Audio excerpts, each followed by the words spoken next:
నమస్తే సకులు. ఈరోజు కథ పేరు గురువుకు పాఠం. రమానందుడికి ఎవ్వరూ లేరు. చిన్నతనంలోనే తల్లి తండ్రి పోగా వాడు ఒక గురుకులాశ్రమానికి వెళ్ళి అక్కడ గురువుకు శుశ్రూష చేసుకుంటూ జీవించసాగాడు. గురువు చాలా మంచివాడు. ఆయన తన వద్దకు వచ్చిన ధనికుల బిడ్డలతో పాటు రమానందుడికి కూడా సమంగా చదువు చెప్పాడు. 20 ఏళ్ళు వచ్చేసరికి రమానందుడు అన్ని శాస్త్రాలు నేర్చుకున్నాడు. ఒక రోజున గురువు రమానందుడిని పిలిచి దగ్గర కూర్చోబెట్టుకుని, నాయనా, నువ్వు చాలా తెలివైనవాడివి. డబ్బుకు ఆశపడకుండా గ్రామాలకు పోయి అక్కడి వాళ్ళని విద్యావంతుల్ని చెయ్యి. అభిమానంతో గ్రామస్తులు ఏది ఇచ్చినా తీసుకుని దానితో తృప్తిపడు. కానీ ఎన్నడూ అత్యాశకు మాత్రం పోకు అని చెప్పాడు. గురువర్య, మీరు చెప్పినట్లు నడుచుకుంటాను. మీరు ముందుగా ఏ గ్రామానికి వెళ్ళమంటే ఆ గ్రామానికి వెళతాను అన్నాడు రమానందుడు వినయంగా. ఏ గ్రామానికి వెళ్ళినా పర్వాలేదు, కానీ పొరపాటున కూడా మూర్ఖాపురానికి వెళ్ళవద్దు. ఈ ఒక్క సలహా గుర్తుంచుకుంటే చాలు అన్నాడు గురువు. రమానందుడు గురుకులాశ్రమం వదిలి బయలుదేరాడు. అతడి అదృష్టమో దురదృష్టమో కానీ చీకటి పడుతున్న వేళలో అతడు మూర్ఖాపురమే చేరాడు. ఇక ఆ రాత్రి అక్కడ గడవక తప్పదనుకుని అతడు ఒక గృహస్థుడు ఇంట బస చేశాడు. గృహస్థు అతన్ని, ఎవరు బాబు నువ్వు, వృత్తి ఏమిటి అని అడిగాడు. రమానందుడు తనను గురించి చెప్పుకున్నాడు. వెంటనే గృహస్థుడు అతడికి దండం పెట్టి, చిన్నవాడికైనా బాగా చదువుకున్నవాడైతే చెయ్యెత్తి మొక్కమని శాస్త్రాలు చెబుతున్నాయి. మా ఊళ్ళో సరైన గురువు లేక పిల్లలు చెడిపోతున్నారు.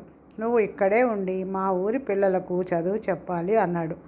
గురువు చెప్పిన మాట గుర్తుంచుకొని రమానందుడు ఆ ఊళ్ళో ఉండడం తనకు వీలు కాదు అన్నాడు. అయితే మర్నాడు తెల్లవారేసరికి ఊరివాళ్ళు చాలామంది రకరకాల కానుకలతో రమానందుడి దగ్గరికి వచ్చి తమ పిల్లలకు చదువు చెప్పవలసిందిగా కోరారు. ఆ కానుకలు చూసేసరికి రమానందుడికి ఆశ పుట్టింది. చదువు కోసం ఇంతగా తాపత్రయపడే వాళ్లకు చదువు చెప్పడం తన ధర్మంగా భావించాడు. ఆ విధంగా అతడు గురువు ఇచ్చిన సలహాని తోసిపుచ్చాడు. గ్రామాధికారి రమానందుడి కోసం ఒక చిన్న ఇల్లు ఏర్పాటు చేశాడు. అతడు బడి ప్రారంభించే ముందు ఆయన, నీ బడి కనపడే పెద్ద ఇంట్లో ఉండవలసి వస్తుంది అని చెప్పాడు. రమాపతికి గ్రామాధికారి మాటలు అర్థం కాలేదు. మూర్ఖాపురం పిల్లలు మహా అల్లరివాళ్ళు. రమానందుడు ఏం చెప్పినా వినకుండా అల్లరి చేస్తూ ఉండేవాళ్ళు. రమానందుడు వాళ్ళలో ప్రతి ఒక్కడిని శ్రద్ధగా గమనించి అంతా అల్లరివాళ్ళు కారని, వాళ్ళలో కొందరు మిగతా వాళ్ళని పాడు చేస్తున్నారని గ్రహించాడు. అతడు అల్లరి పిల్లల్ని వేరు చేసి ఒక రోజున వాళ్ళను కఠినంగా శిక్షించాడు. ఆ రాత్రే గ్రామాధికారి రమానందుడిని కలుసుకుని, పిల్లల్ని ఎందుకు కొట్టావు అని అడిగాడు. వాళ్ళు అల్లరి చేశారు, కొట్టాను అన్నాడు రమానందుడు. అల్లరి పిల్లలు చేయకపోతే నువ్వు నేను చేస్తామా అన్నాడు గ్రామాధికారి కోపంగా. రమానందుడికి ఏం జవాబు ఇవ్వాలో తెలియలేదు. గ్రామాధికారి, చిన్నపిల్లలు భగవంతుడితో సమానమని శాస్త్రాలు చెబుతున్నాయి. వాళ్ళని ఇంకెప్పుడు కొట్టకుండా చదువు చెప్పు అన్నాడు. ఆ తర్వాత రమానందుడు పిల్లల్ని కసురుకోకుండా, కొట్టకుండా మంచిగా ఉండాలని ప్రయత్నించాడు. అందువల్ల ఏ ఒక్కడికి అక్షరం ముక్క వంట పట్టడం లేదు. కొన్నాళ్ల తర్వాత గ్రామాధికారి మళ్ళీ రమానందుడిని కలుసుకుని, పిల్లలెవ్వరికీ నీ వల్ల ఏ చదువు రావటం లేదని గ్రామంలో అంతా అంటున్నారు అన్నాడు. మీ పిల్లలెవరికీ చదువు రాకపోవడానికి నేను కారణం కాదు, ఆ పిల్లల తల్లిదండ్రులు అన్నాడు రమానందుడు.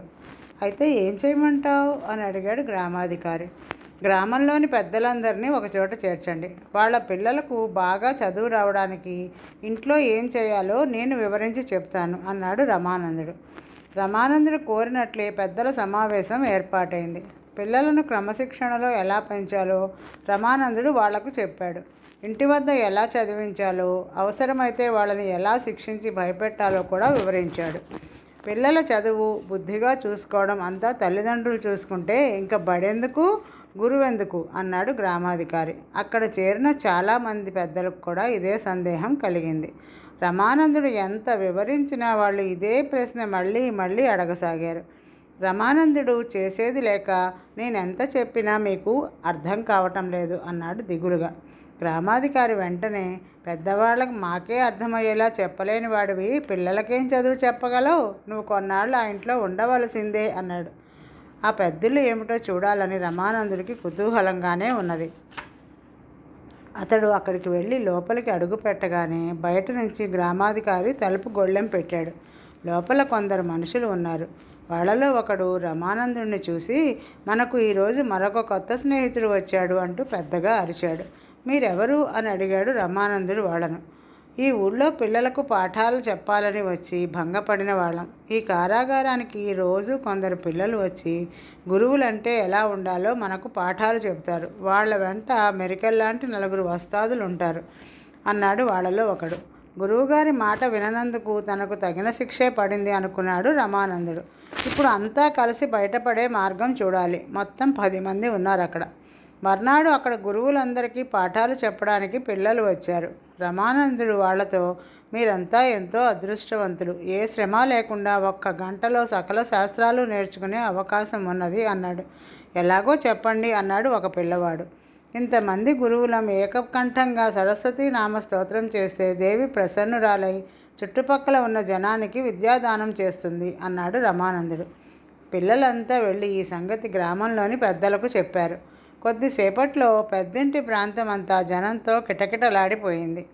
రమానందుడు పెద్దగా గొంతెత్తి, ఎక్కడ మూర్ఖత్వం ఉన్నదో అక్కడ సరస్వతి ఉండదు. మేం 11 మంది మీ సరస్వతీ నామస్తోత్రం చేస్తూ నడక ప్రారంభిస్తాం. సరస్వతీ కటాక్షం కావాలనుకున్న వాళ్ళు మా వెనకే బయలుదేరండి అన్నాడు. రమానందుడితో పాటు గురువులందరూ ఊరి పొలిమేరలకేసి నడుస్తూ పెద్దగా సరస్వతీ నామస్తోత్రం ప్రారంభించారు. వాళ్ళ వెనక మూర్ఖాపురం ప్రజలు.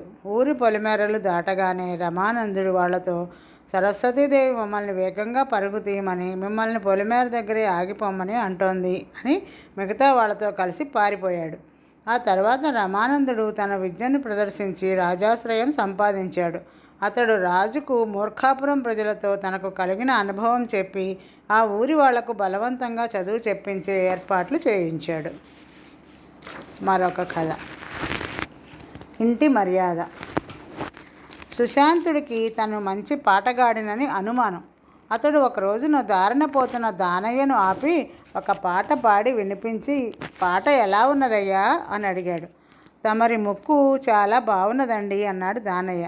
పాట గురించి అడిగితే ముక్కు గురించి చెబుతావేంటయ్యా అన్నాడు సుశాంతుడు ఆశ్చర్యంగా. ఇది మా ఇంటి మర్యాద అండి అన్నాడు దానయ్య. ఇదేం మర్యాద? పాట ఎలా ఉన్నదని అడిగితే ముక్కు బాగున్నదని చెప్పడంలో మర్యాద ఉన్నదా అని అడిగాడు సుశాంతుడు రవ్వంత కోపంగా. ఎదుటి వాళ్ళు దేని గురించి అయినా అభిప్రాయం అడిగారనుకోండి, అది మనకు నచ్చకపోతే ఆ మాట చెప్పడానికి బదులు వారిలో మీకు నచ్చిన అంశం చెప్పిపోవడం మర్యాద అని మా తాత మా నాన్నకు, మా నాన్న నాకు చెప్పారు అని వెళ్ళిపోయాడు దానయ్య. కాబట్టి ఏది సూటిగా చెప్పకూడదు. మరొక కథ. కోపం మార్చిన రూపం. ఒక చిత్రకారుడు జమీందారుని చూడబోయాడు. ఆ సమయంలో ఆయన చాలా కోపంగా ఉన్నాడు. చిత్రకారుడు చెప్పే ఒక్క మాట కూడా వినకుండా ఆయన అతన్ని నానా మాటలు అని పంపేశాడు. కొంతకాలం ఆగి జమీందారు సభ తీరి ఉన్నప్పుడు చిత్రకారుడు ఆయనను మళ్ళీ కలుసుకుని ఒక చిత్రపటాన్ని ఆయనకు అందించి, తమరి బొమ్మ గీశాను, మంచి బహుమతి ఇప్పించాలి అన్నాడు. జమీందారు కోపంగా ఆ బొమ్మను సభికుల వైపు విసిరి కొట్టి, ఇదా నా బొమ్మ అంటూ గట్టిగా కేకలు పెట్టాడు. చిత్తం, తొలిసారి దర్శనం చేసుకున్నప్పుడు తమరు ఇలాగే కోపంగానే ఉన్నారండి అన్నాడు చిత్రకారుడు. ఆ సమయంలో జమీందారు పక్కన స్తంభానికి అమర్చబడిన అద్దంలో తన ప్రతిబింబం చూసుకుని ఉలిక్కి పడ్డాడు. అది చిత్రకారుడు గీసిన తన బొమ్మలాగే ఉంది. సభికులు జమీందారు చిత్రపటాన్ని చూసి ఆశ్చర్యపడ్డారు. అప్పుడు సభలో ఎలా ఉన్నాడో బొమ్మలో కూడా అలాగే ఉన్నాడు. కోపం తన రూపాన్ని ఎలా మారుస్తుందో తెలియచేసిన చిత్రకారుణ్ణి జమీందారు ఘనంగా సన్మానించాడు. తర్వాత ఆయన ఎప్పుడూ ఎవరి మీద కోపగించుకోలేదు. ఈరోజుకి కథ సమాప్తం. సకలు తిరిగి రేపు కలుద్దాం. నమస్తే.